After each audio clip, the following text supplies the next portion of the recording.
everyone, welcome back to Read-A-Roo Kids. My name is Miss Kristi, and today we're going to read a very special Christmas book. It's called The Polar Express. Let's find out where this train goes on a very special Christmas Eve. The Polar Express by Chris van Allsburg. On Christmas Eve, many years ago, I lay quietly in my bed. I did not rustle the sheets. I breathed slowly and silently. I was listening for a sound. A sound a friend had told me I'd never hear. The ringing bells of Santa's sleigh. There is no Santa, my friend had insisted, but I knew he was wrong. Late that night, I did hear sounds, though, not of ringing bells.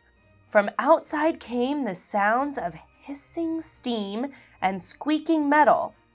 I looked through my window and saw a train standing perfectly still in front of my house.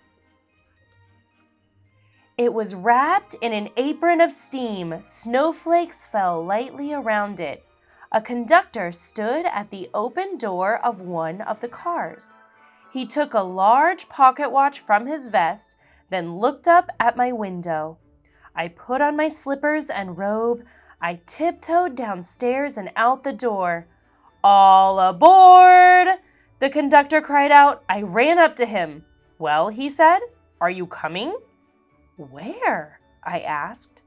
"Why, to the North Pole, of course," was his answer. "This is the Polar Express." I took his outreached hand and he pulled me aboard.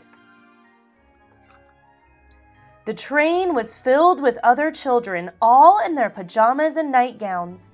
We sang Christmas carols and ate candies with nougat centers as white as snow. We drank hot cocoa as thick and rich as melted chocolate bars. Outside, the lights of towns and villages flickered in the distance as the Polar Express raced northward. Soon, there were no more lights to be seen. We traveled through cold, dark forests where lean wolves roamed and white-tailed rabbits hid from our train as it thundered through the quiet wilderness.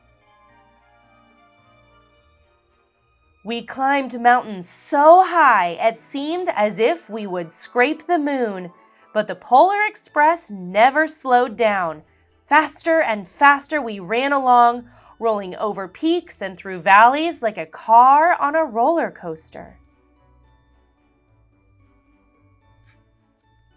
The mountains turned into hills, the hills to snow-covered plains.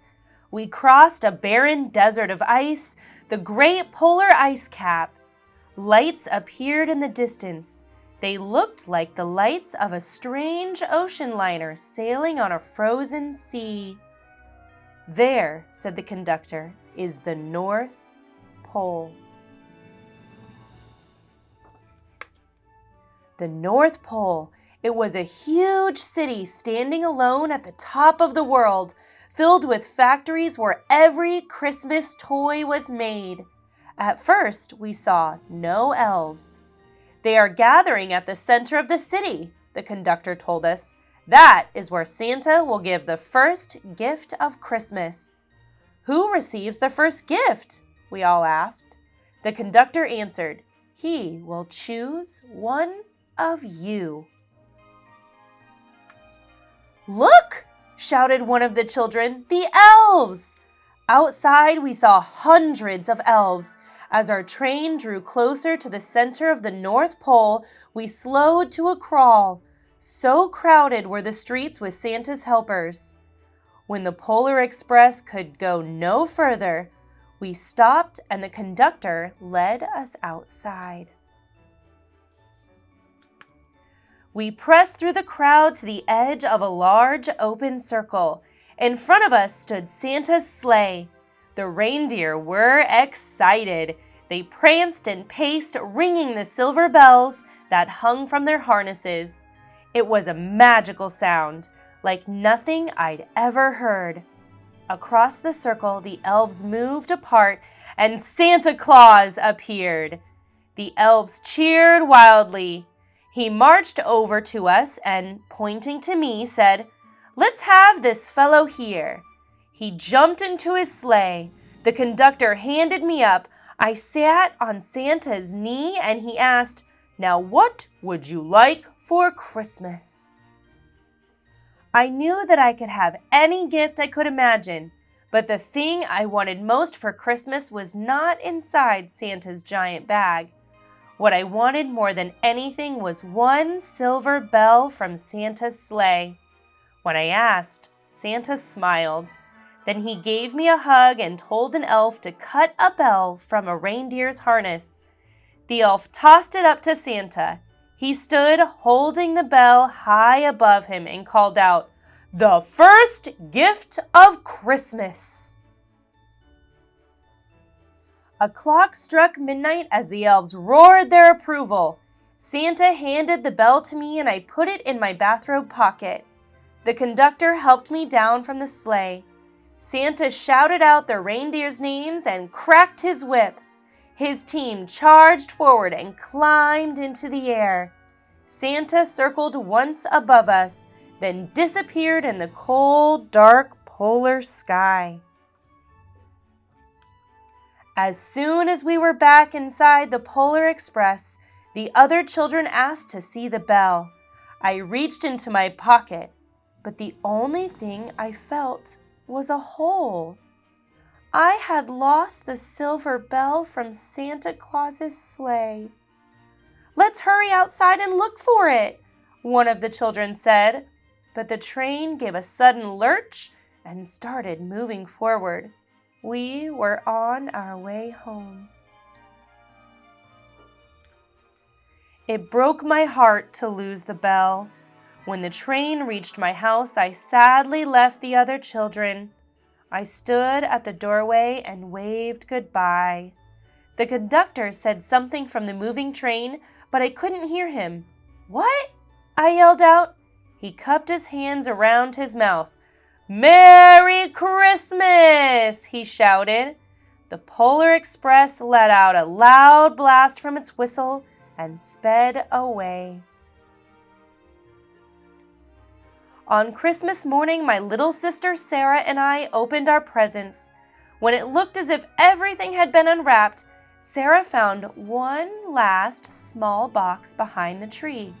It had my name on it. Inside was the silver bell. There was a note. "Found this on the seat of my sleigh. Fix that hole in your pocket. Signed, Mr. C." I shook the bell. It made the most beautiful sound my sister and I had ever heard. But my mother said, "Oh, that's too bad." "Yes," said my father, "it's broken." When I'd shaken the bell, my parents had not heard a sound. At one time, most of my friends could hear the bell, but as years passed, it fell silent for all of them. Even Sarah found one Christmas that she could no longer hear its sweet sound. Though I've grown old, the bell still rings for me as it does for all who truly believe. I loved reading with you today. If you liked this video, be sure to give it a thumbs up below. You can also click on the subscribe link. That way, every time we post a new book, you'll get a notification and we can read together again soon. If you'd like activities to go along with these books, head over to readarookids.com. You can also click on the link in the description. There, we do games, puzzles, science experiments, and all kinds of different crafts. For our free monthly activities, follow us on all of our social media. Again, I loved reading with you today, and I hope that we can read together again soon. Until then, Readaroo loves you. Have a great day. Bye-bye.